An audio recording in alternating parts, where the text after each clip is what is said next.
qué es un hombre, qué es una mujer, se intenta llegar a una explicación reduccionista desde la genética. Porque científicamente, éticamente no hay un binarismo. No hay solamente XX o XY, hay un montón de combinaciones. Dice rápido, ¿no? Pero ¿cuántas personas se pasan décadas de su vida sin conocerse? Es que se supone que la ciencia es neutral. Ahora, la amígdala se puede condicionar, en donde si a vos constantemente te hablan mal, cuando esto cerebralmente se genera una conexión entre el concepto Madonna y tu reacción de asco a través de la amígdala, ya no hace falta más nada. Llega un momento en donde yo y vos estamos discutiendo, yo te digo Madonna, y vos dejás de escuchar, y lo único que haces es defenderte y tratar de aniquilar cualquier especie de conversación que vaya alrededor de Madonna. Bueno, después de las vacaciones, después de estos días de verano calurosos y moviditos, hemos vuelto a la segunda temporada de Allies and Rainbows y hoy tenemos un invitado bastante especial, Gonzalo Parra. El otro día escuché un podcast donde el entrevistador empezaba la entrevista o la ronda de preguntas con una pregunta que me gustó muchísimo, que fue la de ¿a qué te dedicas y por qué te dedicas a lo que te dedicas? Hola Carmen, bueno, primero que todo, gracias por tenerme aquí. También con respecto a este podcast que mencionás, está bueno también hablar en español, lo cual está bueno, comunicar estas cosas en distintos idiomas está bueno y a mí me sirve también. Bueno, yo soy de mi profesión, me dedico a la ciencia, soy científico y científico en el sentido de que estudié una carrera eh, de grado, luego hice un doctorado y luego seguí dedicándome a la ciencia en el ámbito de la academia, o sea que en el ámbito de la investigación. En particular, me dedico a la bioinformática o biofísica computacional. Estudiamos proteínas, para qué sirven, cómo evolucionan, y esto de entender cómo evolucionan y cómo funcionan, en principio podría servir para poder diseñar proteínas con nuevos fines, o sea, agarrar una proteína existente y cambiarle su función o diseñar una nueva desde cero con una función específica como por ejemplo, no sé, eh, degradar plástico o ayudar a combatir una cierta patología en un paciente. O sea, eso más o menos es a lo que me dedico. Aquí en Qué Barcelona. temazo, qué temazo, qué temazo. Y te tienes que sentir bastante bien, ¿no? Formando parte de algo que puede cambiar la vida de cualquier persona también, ¿no? Porque imagino que a nivel de enfermedades se puede manipular también a lo mejor algunas condiciones genéticas que puedas tener, ¿no? Sí, bueno, en mi caso no trabajo cerca de la clínica, si bien mi investigación puede estar relacionada a ciertas patologías, lo hacemos desde un punto de vista más desde la ciencia básica, que es más el entender, y el entender puede estar relacionado con tener un cierto impacto en la clínica, pero a largo plazo, digamos. No trabajo en nada relacionado a ensayos clínicos ni nada de eso, pero Ujú. sí se siente bien. Yo siempre, cuando me preguntan qué es lo que me apasiona de mi trabajo, no sé si es tanto el impacto en la vida de un otro de una forma directa, no sé si ese es lo que me, me hace el querer hacer ciencia todos los días, sino también un poco el, el expandir las fronteras del conocimiento humano todos los días un poco, ¿no? Como que los científicos estamos en la frontera de lo que se conoce desde que el Homo sapiens comienza a ser consciente de sí mismo y a entender el mundo que lo rodea hasta hoy. Hemos entendido el mundo bajo cierta perspectiva humana y la hemos compartido, la hemos sociabilizado como especie. Y a mí lo que me gusta es que nosotros estamos en esa frontera de lo que se conoce, de lo que es posible y lo que no, y de una forma colectiva también, porque esto no es una cuestión individual. Todos los científicos en conjunto participamos en expandir esto un poquito más cada día. Entonces, a mí eso es lo que me genera eh, esas ganas de ir a trabajar, ¿no? Es decir, qué puedo aprender hoy que nadie aprendió hasta el día de hoy y compartirlo? Eso es lo que Ujú. me motiva. La sed de conocimiento, ¿no? También. porque Sí, sí, sí, sí. te hace vivir, te da la pasión en la vida, imagino, ¿no? Sí. Em, Gonzalo, ¿qué significa para ti incomodar desde la ciencia? Bueno, incomodar de la ciencia es un frente de, no sé si llamarlo de batalla, es una arista más de, del intentar mover un poco la masa gris o el intelecto de los demás, porque creo que todos tendemos a vivir nuestra realidad y algunos más, otros menos, de acuerdo al nivel de empatía, pero todos tendemos a ser como un poco egocéntricos, ¿no? Como que mi forma de ver el mundo es la que importa y la forma del otro a veces es un poco secundaria. Entonces creo que el incomodar significa un poco decir, hey, todo bien con tu forma, pero también está la mía.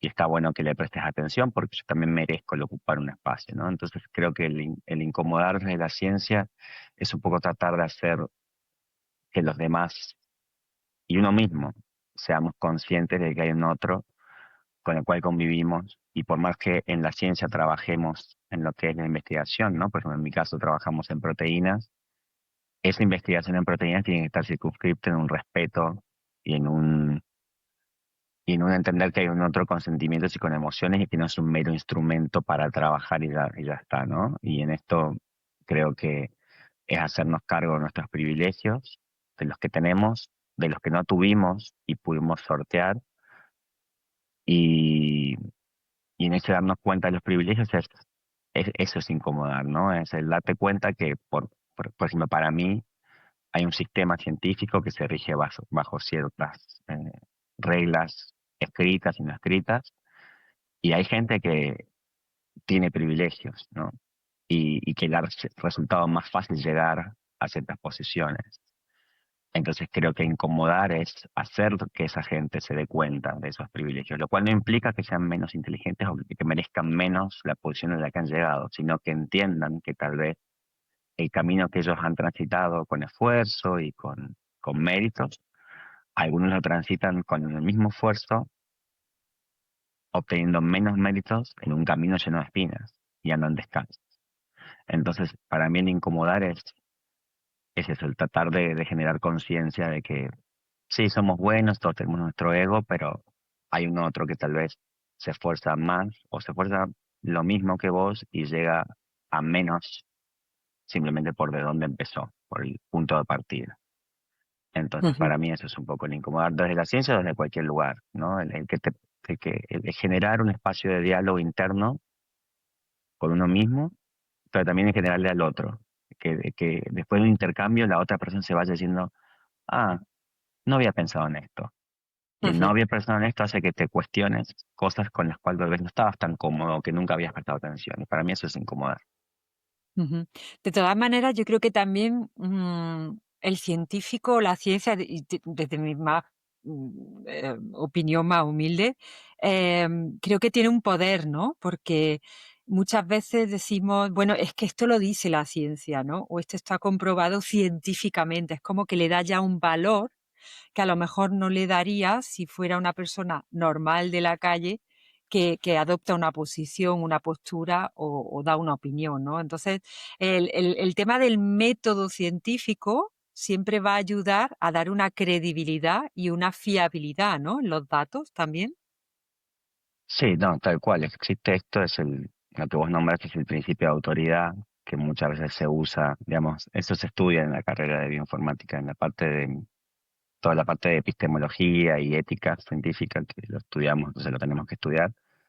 Se habla esto de usar el principio de autoridad para convencer a la sociedad o a otros científicos como esto tiene que ser verdad porque lo dice un científico, ¿no? Y lo ves en un montón de comerciales de marcas de comida o de ropa, como le hemos agregado esto y te aparece de repente una persona en una bata blanca diciéndote que tenés que comer este yogur porque tiene esto científicamente comprobado. Y cuando en realidad a ese científico que vos ves en la televisión no sabes si de verdad es científico, no sabes dónde estudió, no sabes qué estudió, porque digo, puede estar hablando sobre una bacteria y haber hecho un doctorado en, no sé, en química cuántica.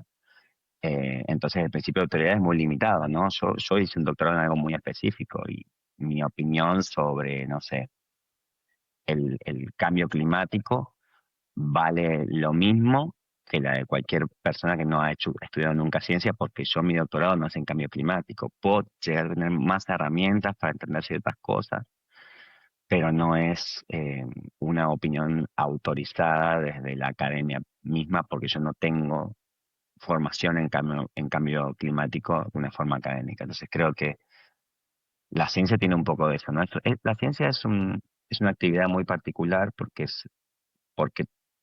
es a lo que se aspira desde el conocimiento. O sea, la ciencia está asociada al concepto de conocimiento, al concepto de autoridad, y se juega mucho con eso. Y creo que un gran cuidado que tenemos que tener los científicos es no creer que sabemos más que lo que sabemos, y también cuando estamos en ámbitos de discusión, también poner claro que cuáles son los límites de mi área de expertise, y a partir de qué límites ya dejo de opinar como un experto y empiezo a opinar como un ciudadano común, ¿no? Entonces, creo que eso es interesante de recalcar y de hacer esa diferencia en general.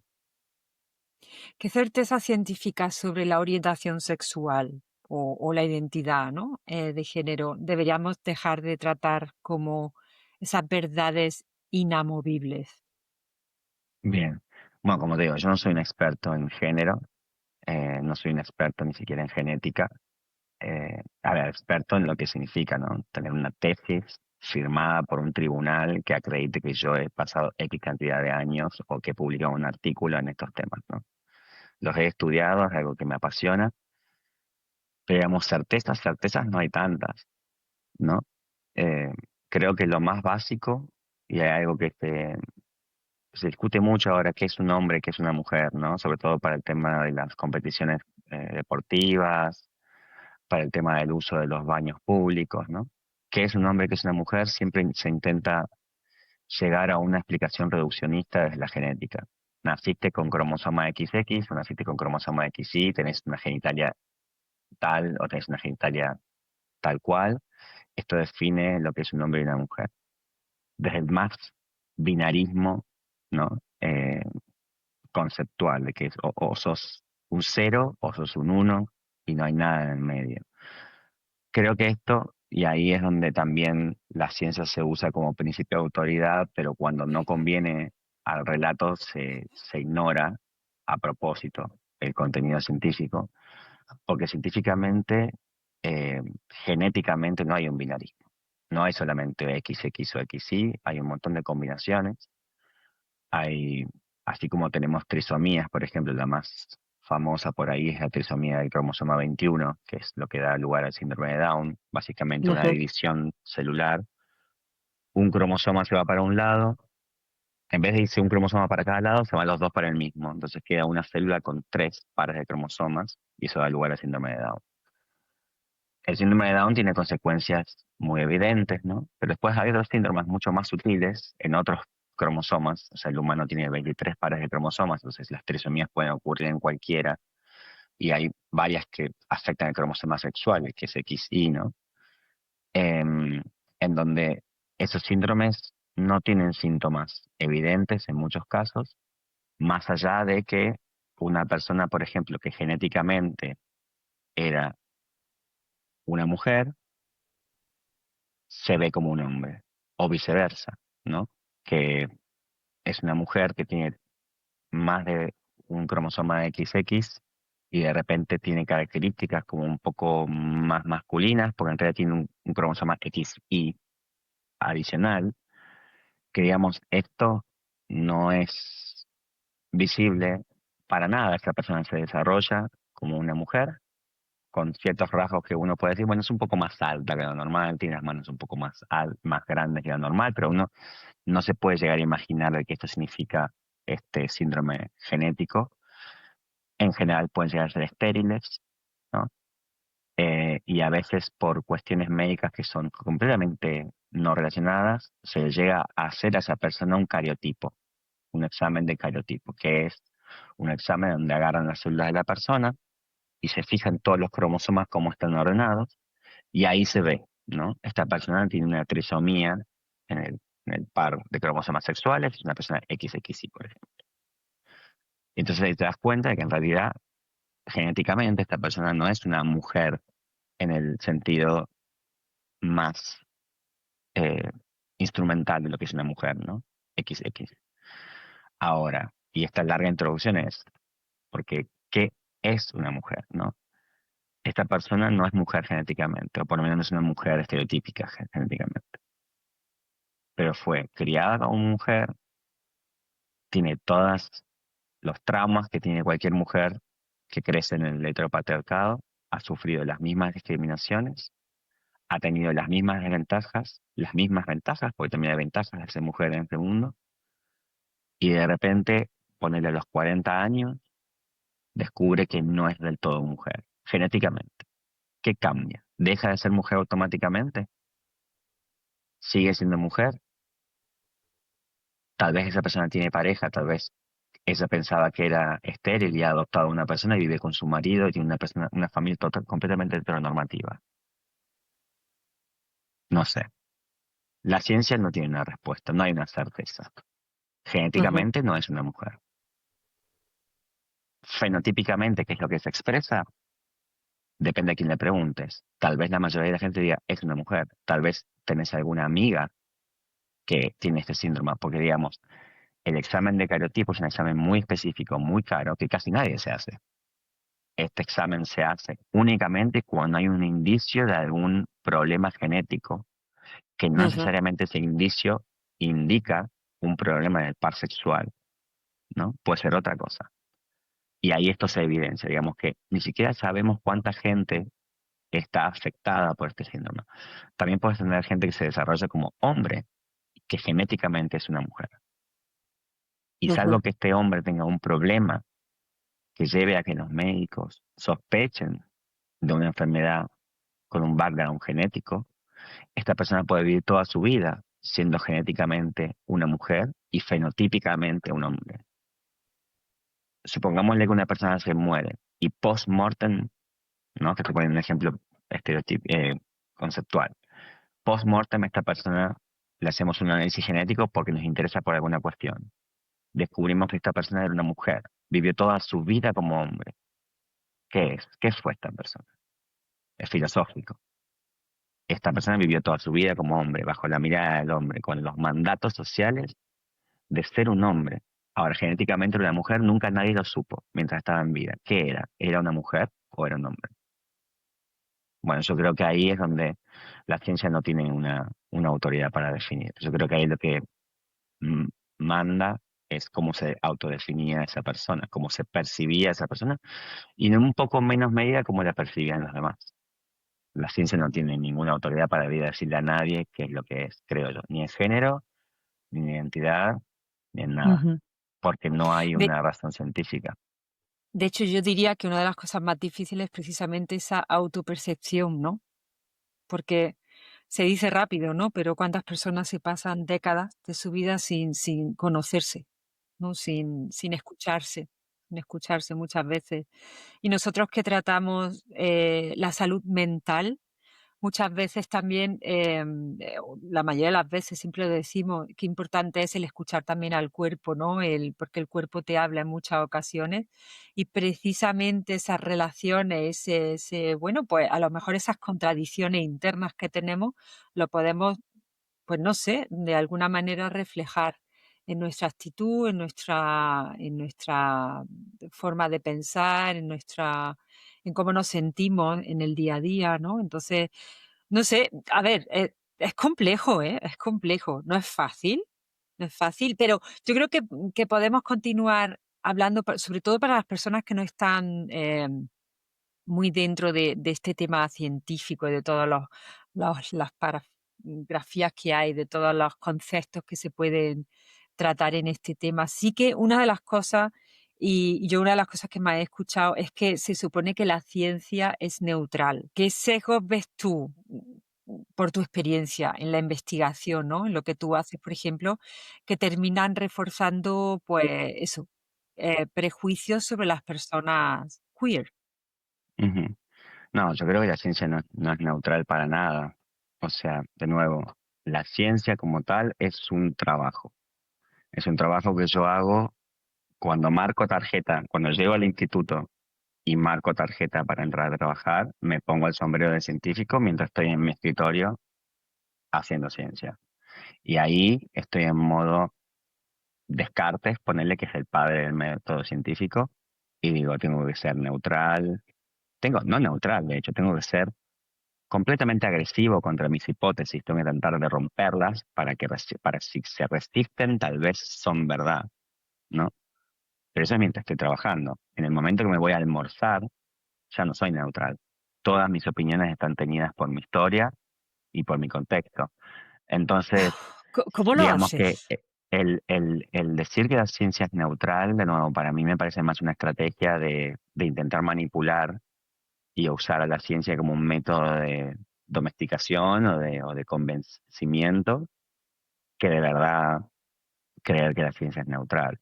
La ciencia no es neutral. Hay un ejemplo que a mí me gusta contar a veces y es que hay un fósil de un homínido. Los homínidos son los ancestros del Homo sapiens, ¿no? Como los humanos muy, muy ancestrales, muy antiguos. Y había un fósil que se encontró en un yacimiento en donde se intentaba entender un poco la vida de este individuo y siempre se pensaba que era un hombre, hasta que empezaron a excavar más y encontraron como unos elementos donde había grupos de marcas de 30 rayitas, 28 rayitas, perdón. Y ahí una científica mujer, a ese momento, ¿quién nos dijo a nosotros que este individuo era un hombre? Asumimos que era un hombre porque, claro, si es un fósil de un antepasado súper importante que nos ayuda a reconstruir la historia de la humanidad, ¿cómo va a ser una mujer? Obvio que todos entendemos que es un hombre. Ahora, ella dice, pero si es un hombre, ¿por qué tiene grupos de inscripciones de 28 marcas? Claramente esto es el ciclo menstrual de esa persona. Esa persona estaba marcando su ciclo menstrual. Entonces eso llevó a hacer unos análisis de este fósil mucho más sofisticados y encontraron que era una mujer.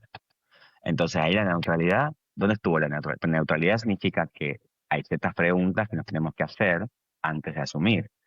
Y a ninguno de estos científicos se le ocurrió pensar, che, ¿qué será un hombre o una mujer? Asumieron que era hombre. Ujú, Entonces, eso te habla de que la ciencia no es neutral, tiene un montón de biases, ¿sí? ujú. Que primero tenemos que reconocer que están. Y segundo, tenemos que establecer un montón de sanity checks para evitar que estos biases nos afecten negativamente. ¿Sí? Entonces, no, neutral, cero. Es una Hay mucho actividad humana. automatismo también en el pensamiento, ¿no? Me imagino. El pensar En qué directamente sentido? en el sentido de dar por hecho muchas cosas, ¿no? En lo que tú dices en ese momento, pues no se para a pensar es hombre o mujer, sino dan por hecho que era un hombre, ¿no? Entonces no te para. Es lo Sí, que se llama últimamente mucho y se está hablando mucho, afortunadamente, del pensamiento crítico. El pararte sí, a pensar, ¿no? sí, El encontrar ese filtro también en ti, ese filtro también en lo que te están contando, ¿no? Y el pararte a preguntarte si realmente es así como te está llegando sí. la información o No, como te y la de están hecho queriendo. me acabo de acordar de otro ejemplo más relacionado tal vez con nuestro tema, es todo el tema de evolución, ¿no? De evolución sexual. Eh, la, la forma sexual, la reproducción de los organismos, de los sistemas biológicos, digamos, es algo que surge hace millones y millones de años como alternativa a la reproducción por simplemente replicación, ¿no? La replicación tiene un montón de problemas, que es que se va degradando el genoma y si hay un defecto genético se va propagando en el tiempo y no es posible solucionarlo. La reproducción sexual lo que hace es que al ver una padre al haber dos progenitores, ¿no? Llamémosle en el caso de los humanos un padre y una madre, en el término biológico de gametas, un espermatozoide y un óvulo, digamos, al mezclarse, como tienen maquillajes genéticos diferentes, esto hace que las mutaciones muy patogénicas, digamos, se laven. Entonces es una forma de diversificación primero y de compensación de mutaciones peligrosas que hace que sea más fácil de limpiarlas. Ahora, ¿cómo surge, ¿no? La reproducción sexual, que se asume que siempre fue heterosexual, ¿no? Bueno, en algún punto tuvo que evolucionar al dimorfismo sexual para que haya un, un ente donador de gametas dices el óvulo y uno proveedor de gametas, que es el espermatozoide, por lo menos en nuestra parte de la filogenia evolutiva, esto se asume como que ha sido siempre heterosexual. Y entonces ahí es donde se marca la homosexualidad como un gran enigma. ¿Por qué existe la homosexualidad si evolutivamente no tiene una razón de ser? Si vos tenés un porcentaje de la población que es estéril, porque se relaciona de una forma que no da lugar a descendencia, ¿cuál es el sentido de la homosexualidad y por qué se ha mantenido desde los orígenes de los tiempos? Esto está claramente contextualizado e interpretado desde una mirada del grupo dominante en ciencia, que es heterosexual. El statu quo heterosexual dominante en ciencia asume que la homosexualidad, o por lo menos muchas voces asumían que la homosexualidad es un defecto o es un enigma, es una paradoja. ¿Por qué existe si no tiene razón de ser? Como que ya desde el punto de vista de esto no tiene sentido, No tiene sentido. entonces Ujú. lo catalogamos como algo que tiene que ser explicado como un defecto, ¿no? Cuando en realidad no está tan claro que sea un defecto. Hay un montón de teorías alternativas que explican que tal vez la homosexualidad tiene una razón de ser que beneficia al conjunto como un todo, a la población de esa diversidad que conforma una especie como la humana. Entonces, digamos, ¿quiénes son los individuos que ejercen la ciencia en un determinado momento histórico y social? No es neutral. Por eso también es importante que haya una diversidad en ciencia, para que tengamos diferentes miradas sobre un mismo problema y que ningún bias, o porque en la suma de todas esas miradas heterogéneas tengamos un consenso lo más neutral posible. Exactamente, la diversidad, que es necesaria en todas las áreas, ¿no? ¿Crees que la salud mental se entiende más como un problema individual o, o- o más como un síntoma social, desde tu punto de vista? En ciencia o en general. Desde tu punto de vista. Desde mi punto de vista, creo que la salud mental es un problema individual, porque creo que todos somos responsables de nuestra salud mental. Ahí también yo difiero un poco con la opinión por ahí más del statu quo social, ¿no? Yo creo que somos todos responsables desde que somos adultos de hacernos cargo de nuestros problemas y nuestra salud mental. Creo que algo que, sobre todo que se ve ahora en la sociedad moderna, es hacer responsables a los monstruos de nuestro pasado, de nuestros traumas. Y entonces, pobrecito de mí, que sufrí esto o aquello, y la sociedad tiene que aceptarme como soy, con mis heridas y con mis partes filosas, cuando en realidad creo que como adultos tenemos que hacernos cargo de nuestros traumas, tenemos que aceptar que lo que fue, ¿no?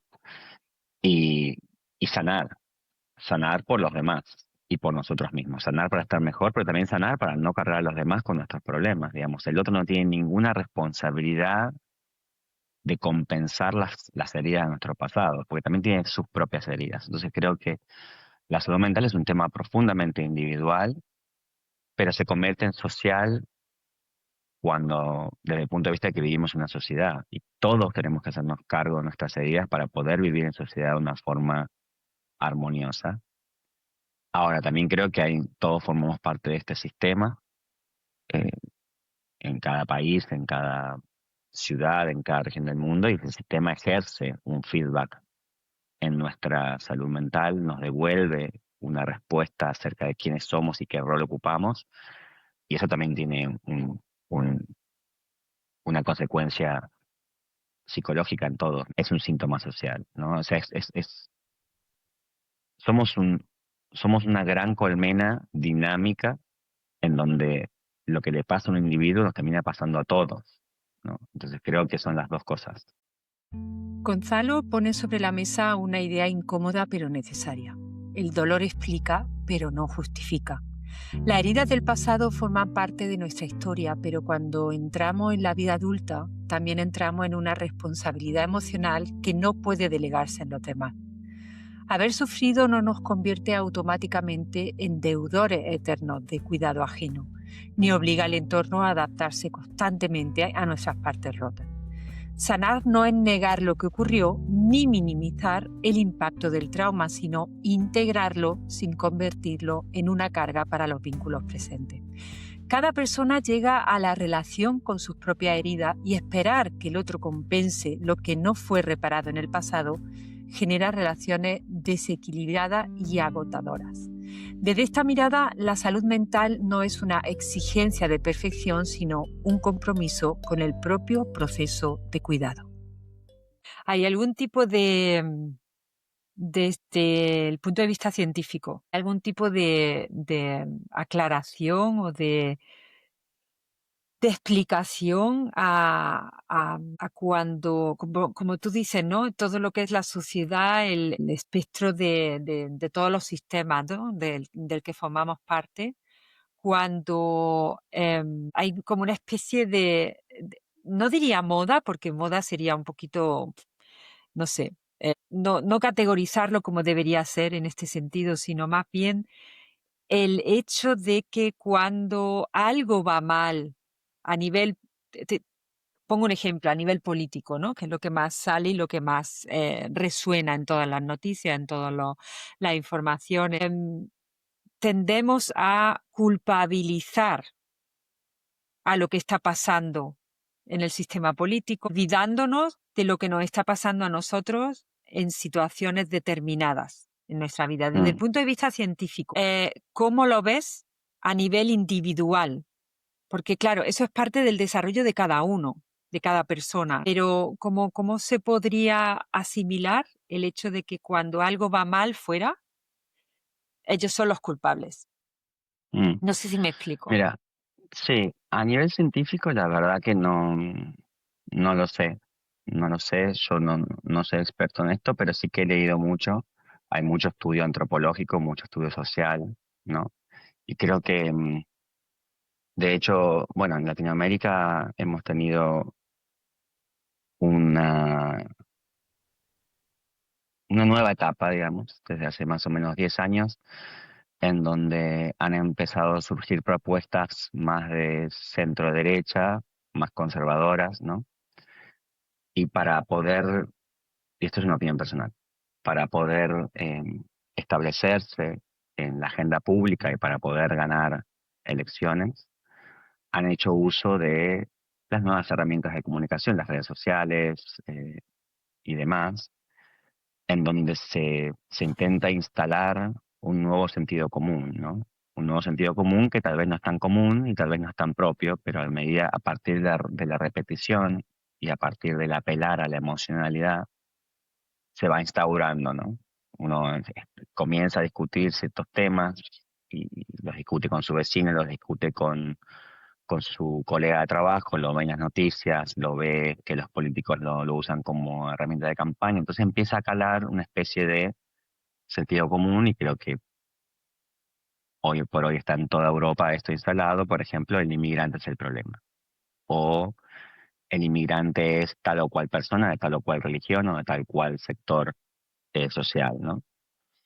Y hay un investigador en, en Argentina, no es argentino, él es de algún de estos países no me acuerdo ahora, él se llama Durán Barba, lo vamos a nombrar con nombre y apellido porque es un académico, así que lo Ujú. respeto como académico, ahora como persona es un ente del mal, donde él habla de la conexión del humano con la amígdala, que es esta estructura del cerebro, y por ejemplo, lo que él habla es por qué una persona si llega a una escena de crimen horrorosa tiende a vomitar. ¿No? Eso es un reflejo de la amígdala. El asco y la impresión de ver ciertas cosas hace que la gente vomite. Es una reacción fisiológica a algo psicológico emocional que uno ve de repente, ¿no? Como una respuesta. Ahora, eso es una respuesta inmediata.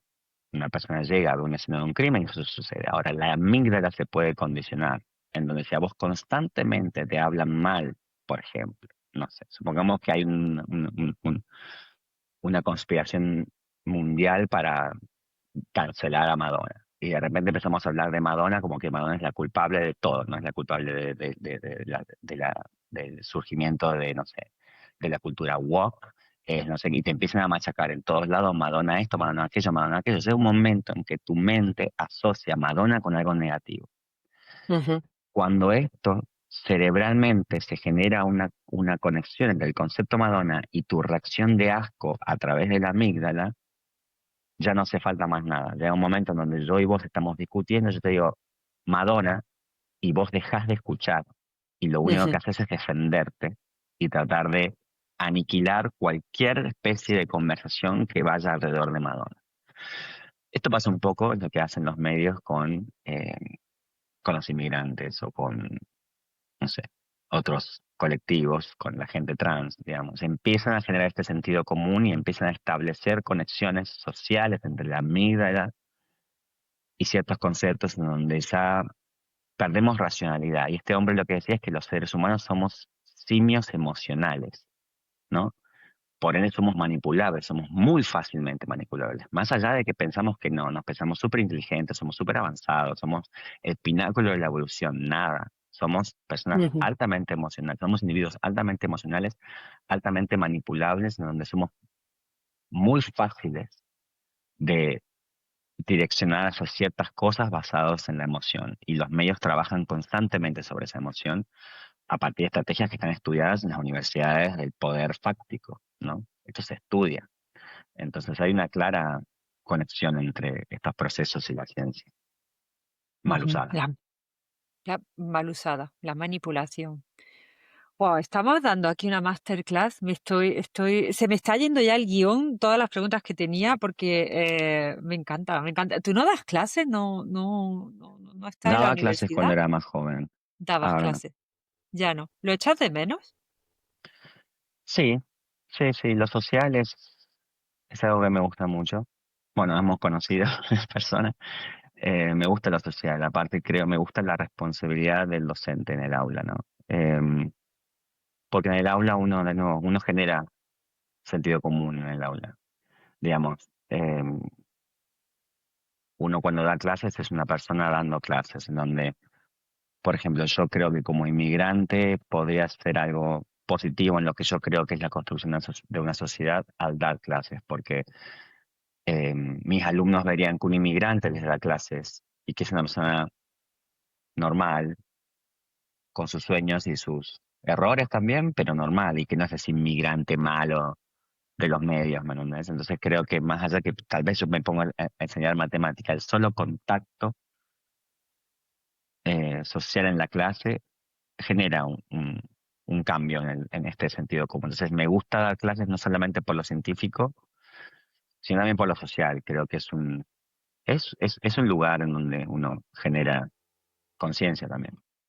Sí, sí, totalmente. Conciencia y yo creo que también generamos conciencia con este episodio, con esta entrevista, porque nos salimos también del molde que teníamos o que tenemos todavía en la plataforma, muy enfocado y, bueno, 100% salud mental, pero sí es verdad que no nos debemos olvidar de aspectos importantes como, por ejemplo, el tema de la ciencia, que lo tenemos a la orden del día, el pensamiento crítico tan importante y eso que tú dices del sentido común, que también parece que hemos olvidado, ¿no? Hablábamos antes de incomodidades, entre comillas. Y sí que me gustaría despedir esta entrevista con una propuesta para ti. Y sería, si me pudieras decir algún tipo de incomodidad a este público que te está escuchando desde bastantes partes del mundo, de hecho ya estamos llegando hasta Estados Unidos, en los países bueno, de habla hispana, Florida, toda esta parte de por aquí, donde la cosa está muy mal, muy, muy mal. Quizás una pregunta que los obligue a repensar, ¿no? Lo que decíamos del sentido común, lo que decíamos del pensamiento crítico, cómo entienden la ciencia, la identidad y la salud mental. Hay una mezcla muy chula, pero sí que me gustaría, no sé, que si lo pudieras resumir en un par de frases para dejar Sí, un poco, ¿no? Son como estas películas que a mí me gustan, que acaban y te quedas pensando. en el argumento de la película, te quedas pensando sobre todo en el mensaje de la película. ¿Qué incomodidad nos dejas para finalizar la entrevista? Bien. Bueno, a mí hay una frase que siempre me gustó mucho y que es la que me llevó a hacer mucha terapia psicológica para tratar de entenderme a mí mismo y entender al mundo. Y esto como consecuencia de mi salida del closet, ¿no? Mi salida del closet se dio de grande, a los 30 años. Tuve que reconfigurar mi identidad vista y entendida desde un nuevo lugar que nunca había explorado en mis primeras 3 décadas de vida. Y esta frase es: somos lo que pudimos hacer con lo que hicieron de nosotros, ¿no? Es una frase que me parece muy profunda porque nos pasamos nuestros primeros años, somos una hoja en blanco en donde esta identidad es formada a partir de lo que vivimos en casa. Nuestra casa es nuestro mundo y vemos el mundo como si nuestro universo es solamente lo que sucede en esas 4 paredes, más algunos ámbitos de visita, ¿no? Cuando somos niños, pero básicamente nuestra familia. Esas opiniones son el mundo. Luego nuestro mundo se va expandiendo y vamos tomando una conciencia un poco más expandida, pero convengamos que hay una gran parte de nuestra identidad que cristaliza en esos primeros años y nos pasamos la vida luego tratando de construir quiénes somos. Algunos, los que intentamos ir por ese camino. Hay mucha gente que no transita ese camino, simplemente es lo que hicieron de ellos y no están dispuestos a cambiar, o no quieren cambiar, o ni siquiera saben de que son el constructo de un pasado que los ha condicionado, ¿no? Y eso también viene desde el privilegio. Yo no tuve el privilegio de no cambiar, porque al enfrentarme a una diversidad sexual, a una diversidad de género, eh, tuve que hacerme ciertas preguntas y tuve que pensar por qué me interpelan estas cosas, ¿no? ¿Por qué duelen estas cosas? ¿Por qué yo? ¿No? Entonces, esto ligado a mi profesión, para mí se ha convertido en una cosa maravillosa que es entenderme a mí mismo. Soy mi propio sujeto de investigación, ¿no? Me interpelo y me esfuerzo a tratar de salirme de la norma y tratar de entender qué cosas en mi día a día son producto de decisiones ajenas, decisiones de mis padres, decisiones de la sociedad, decisiones de mi jefe, decisiones no sé, del cristianismo en el que fui criado, ¿no? Y qué tanto de todo eso que suma un porcentaje, cuál es el porcentaje que queda que soy yo, Gonzalo, con sus sueños y con sus deseos, ¿no? Entonces creo que lo que yo le dejo a la gente, y como un científico queer, que tuve que deconstruirme para poder fitear en el mundo desde una perspectiva más honesta y más genuina de quién soy yo, que implica que a veces uso maquillaje, a veces uso eh, eyeliner, a veces me pinto las uñas, a veces en algunos eventos me he visto con una falda o con un vestido o con, no sé, hay gente que tiene otras formas de sentir. Por ejemplo, existe la poligamia, existen las relaciones abiertas, existen miles de cosas que no se coinciden con el deber ser dominante, ¿no? Y esto un poco en ciencia sucede. Yo en ciencia siento a veces de que estoy luchando contra un sistema profundamente heteropatriarcal, profundamente aristocrático, porque la ciencia es para mí una actividad ligada a las clases altas y dominantes. Pocas personas dentro del sistema provienen de backgrounds más humildes o más de clase media. Entonces, creo que lo que intento hacer todo el tiempo es entenderme a mí mismo, tratar de entender dónde están esos hilos invisibles que me manipulan de mi pasado, de mi presente, y también servirle de espejos a los demás, ¿no? Es decir, ojo, tenés tus propios hilos invisibles, tenés que ser consciente de ellos, no para cortarlos, por lo menos para poder bailar un poco más libre. Así, bueno, estoy manipulado, pero elijo tirar un poquito más de acá, tirar un poquito más de allá, ¿no? Y creo que el mensaje para mí es incomodar. Yo cuando voy a una conferencia intento incomodar. Cuando voy a una reunión de la Junta Directiva de la Sociedad Internacional de Biología Computacional, de la que soy parte, como líder, voy con las uñas pintadas de negro, voy con eyeliner. No porque intente hacerlo, de hecho es más trabajo, me tengo que levantar más temprano, me tengo que poner el eyeliner, me tengo que pintar las uñas, tengo que esperar que se sequen, pero es un statement político para recordarles a todos en esa junta de que hay una diversidad más allá de lo dominante.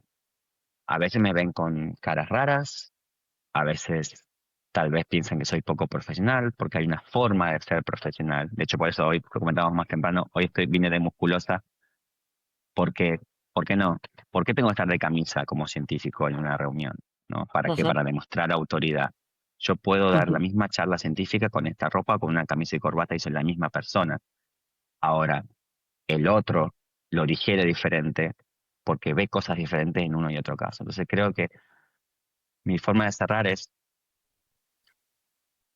es algo muy bueno para la salud mental tratar de construirse, para tratar de entenderse, para tratar de sanar y creo que al mismo tiempo el sanar y el estar orgullosos de quienes somos, el mostrarnos de forma genuina más allá del deber ser social, contagia y hace que otras personas empiecen a ser también más genuinas, hace que otras personas empiecen a cuestionarse. Si todos somos iguales, entonces vivimos todos en una cárcel perfecta, en donde como nadie es diferente, si yo me siento diferente, juego un papel, porque no quiero ser el único no diferente, el único distinto. Ahora, si más y más personas nos mostramos como realmente somos, con nuestras luces y sombras y con nuestras mm, cosa especial, que tal vez no es tan especial, pero es un poco especial por aquí, un poco especial por allá, creo que en el todo construimos un espejo más diverso para que nos podamos mirar todos y sentirnos todos más felices con nosotros. Grande, Gonzalo, grande, grande, grande, Gonzalo, y grande tu mensaje. Muchísimas gracias por haber estado hoy aquí. Ya fue, ¿cómo llamarlo? Amor no se puede decir, amistad tampoco, porque no nos conocemos del todo, pero fue un algo a primera vista cuando te conocí que yo sabía que cuando te entrevistase surgirían chispitas por aquí. Y eres de las típicas personas que cuando vaya a Barcelona, te lo comenté, te llamo para tomarnos una cervecita y Claro, claro que hablar sí. de esto, de ciencia y incomodar. Qué bonito. Muchísimas gracias, Gonzalo, por tu Gracias a vos, Carmen, participación por hoy. tu invitación. Nos vemos y ojalá que sirva. Un abrazo.